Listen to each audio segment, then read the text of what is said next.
नमस्कार साथियों, आप सभी का एक बार फिर से हार्दिक स्वागत है डीएलएड एकेडमी के इस यूट्यूब चैनल पे, जहां आज हम बात कर रहे हैं अंग्रेजी के अंदर पार्ट ए। और पार्ट ए में भी यूनिट 4 और उस यूनिट 4 का क्लास नंबर सेकंड यानी पार्ट 2 हम यहाँ पढ़ रहे हैं।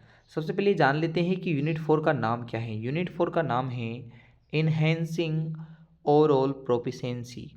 ओवरऑल का मतलब होता है कि सभी जो चारों स्किल हैं आपके LSRW, इन चारों में दक्षता हासिल करनी है, इनमें स्किल्स को इन्हेंस करना है, वो भी पर्सनल रूप से, व्यक्तिगत रूप से। तो इसके लिए हम क्या कर सकते हैं, तो ये आपके यहाँ इसके क्वेश्चन आएंगे। उन्हीं में से आज हम इस वीडियो में देख रहे हैं शॉर्ट क्वेश्चन, जो 2-2 नंबर के 3-3 नंबर के प्रश्न पूछे जाते हैं, और उनमें आपको कितना लिख के आना है वो भी आपको यहाँ स्पष्ट रूप से दिखाई देगा।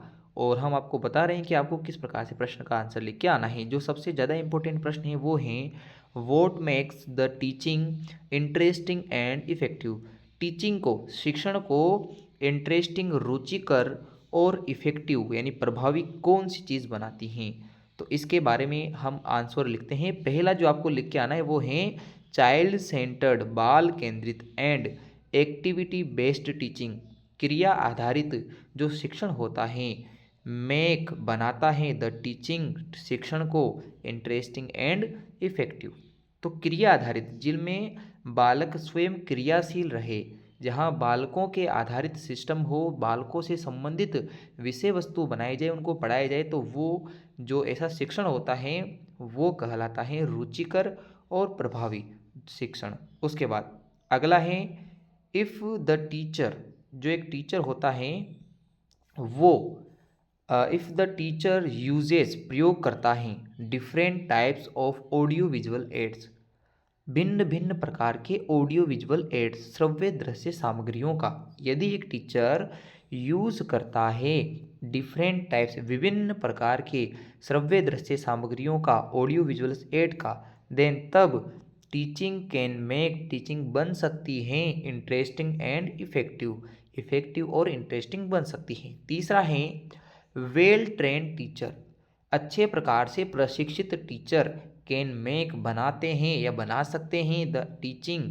टीचिंग को इंटरेस्टिंग एंड इफेक्टिव। तो ये इसका आंसर हो जाएगा कि एक तो चाइल्ड सेंटर एजुकेशन होनी चाहिए, और एक्टिविटी बेस्ड जो है टीचिंग हो, लर्निंग हो, तो वो इंटरेस्टिंग बनाती है, इफेक्टिव बनाती है टीचिंग को। दूसरा, यदि टीचर ऑडियो विजुअल एड्स को डिफरेंट टाइप से यूज़ करे तो वो भी अच्छा बनाता है। और ये एक चीज़ ये है कि जो टीचर हैं वो भी वेल ट्रेंड होना चाहिए, अच्छे प्रकार से प्रशिक्षित होना चाहिए, ताकि जो टीचिंग करवाए तो उसको पता रहे कि किस प्रकार से श्रव्य दृश्य सामग्रियों का प्रयोग करना है, कौन सी शिक्षण विधियों का, टीचिंग मटेरियल का यूज़ करना है, वो भी उसको पता रहे।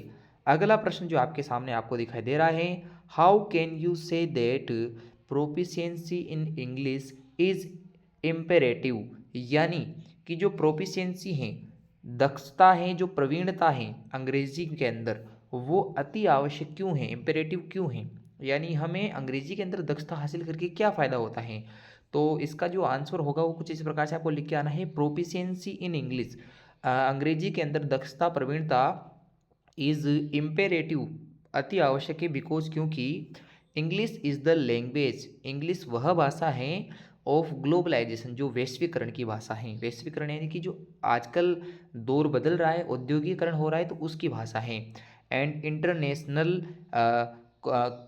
इंटरनेशनल कॉमर्स, तो इंटरनेशनल कॉमर्स का मतलब अंतर्राष्ट्रीय व्यापारिक भाषा है। व्यापार की भाषा भी कौन सी है आपके, अंग्रेजी है। दियर फोर, इसीलिए, तो दियर फोर जो ये जो वर्ड है, ये सो की जगह जिसको आप SO लिखते हो, इसका मतलब होता है इसलिए। इसलिए आप जो शब्द यूज़ करते हो, इसके स्थान पे आप कई बार दियर फोर भी लिख सकते हो। तो दियर फोर लिखो या फिर आप लिखो सो, दोनों का मतलब एक ही होता है। So we can not ignore English, हम अंग्रेजी को इग्नोर क्यों नहीं कर सकते, क्योंकि एक तो ये ग्लोबलाइजेशन यानी वैश्वीकरण की भाषा है, और साथ ही में अंतर्राष्ट्रीय, इंटरनेशनल कॉमर्स यानी अंतर्राष्ट्रीय जो व्यापार होता है उसकी भी भाषा अंग्रेजी ही है। हम एक दूसरे देशों के साथ अगर व्यापार करने चाहते हैं तो उसके लिए अंग्रेजी की आवश्यकता होती है।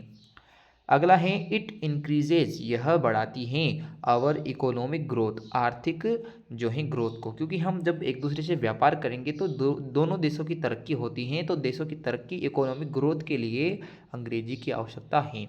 उसके बाद अगला पॉइंट है थर्ड नंबर का, एक्सेस, एक्सेस टू इंग्लिश, अंग्रेजी को ज्ञात करना या अंग्रेजी के बारे में जानना, उसकी उसकी अंग्रेजी तक पहुंच होना।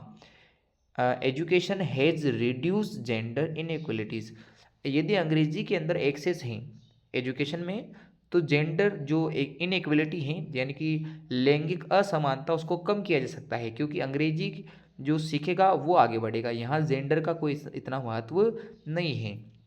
उसके बाद है it has multiplied the choices, यह जो चॉइसेस हैं, जो आप चॉइस चूज करते हो चीज़ों को, तो उस चीज़ को मल्टीप्लाई कर देता है, कई गुना बढ़ा देता है। एंड कैरियर ऑप्शन, और कई कैरियर ऑप्शन को खोल देता है टू आवर यूथ, हमारे युवाओं के लिए, हमारे जो युवा हैं, चाहे वो लड़का हो लड़की हो, उनके लिए एक तो कैरियर ऑप्शन कई सारे मिल जाते हैं एक्स्ट्रा, और उनके पास मल्टीपल चॉइसेस हो जाती हैं, यानी कई प्रकार की जो हैं उनके पास चॉइसेस हैं कि वो किस क्षेत्र में, किस फील्ड में जाना चाहते हैं।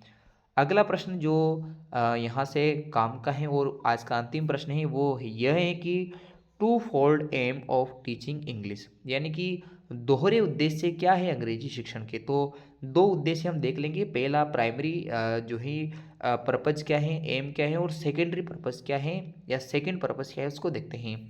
द टीचिंग ऑफ इंग्लिश, अंग्रेजी का शिक्षण, is concern with the acquisition and development, ये जो है सुनिश्चित करता है, एक्विजिशन का मतलब होता है ग्रहण करना, एंड डेवलपमेंट मतलब विकास करना, of the four fold skills, यानी कि जो टीचिंग होता है, अंग्रेजी का जो शिक्षण है, वो कंसर्ट सुनिश्चित कर रहा है भाषा के ग्रहण करने को और भाषा के विकास करने को। जो भाषा के विकास में किसका विकास करना है, फोर फोल्ड स्किल्स, जो चारों भाषाई कौशल हैं उनका विकास करने में, उनको ग्रहण करने में अंग्रेजी की टीचिंग आवश्यक है। और वो स्किल कौन कौन से हैं, लिसनिंग है, स्पीकिंग है, रीडिंग है और राइटिंग है। तो रीडिंग, लिसनिंग, स्पीकिंग और राइटिंग, जो चारों स्किल्स हैं फोर फोल्ड स्किल्स, इनके डेवलपमेंट और इनके एक्विजिशन को कंसर्न करती हैं इंग्लिश टीचिंग। दूसरा जो उद्देश्य है, second objective of teaching English, दो दूसरा जो उद्देश्य है वो क्या है, to impart knowledge and wisdom, knowledge ज्ञान को बढ़ाना और बुद्धि को बढ़ाना, ये एक सेकंड पर्पज़ है अंग्रेजी का। क्योंकि जब हम अंग्रेजी तक पहुंच पाते हैं, अंग्रेजी को एक्सेस कर पा रहे हैं, अंग्रेजी को समझ पा रहे हैं, तो हम कई अंग्रेजी के ग्रंथों को पढ़ेंगे, उनसे हमें कई सारी ढेर सारी नॉलेज प्राप्त होगी और हम अपने बौद्धिक क्षमता को बढ़ा सकते हैं। तो ये हम अंग्रेजी के टीचिंग से ही सीख पाते हैं। तो आज का आपको वीडियो कैसा लगा कमेंट करके बताना है। ये जो पीडीएफ है आपको निःशुल्क टेलीग्राम चैनल पे मिल जाती हैं, तो आप इसके बारे में चिंता न करें। जब आपको जिस डेट को ये पढ़ाया जा रहा है उसी डेट का आप टेलीग्राम पे जाके ढूंढ लीजिए वीडियो, और वीडियो के जस्ट नीचे आपको ये जो है टेलीग्राम पर पीडीएफ मिल जाती हैं।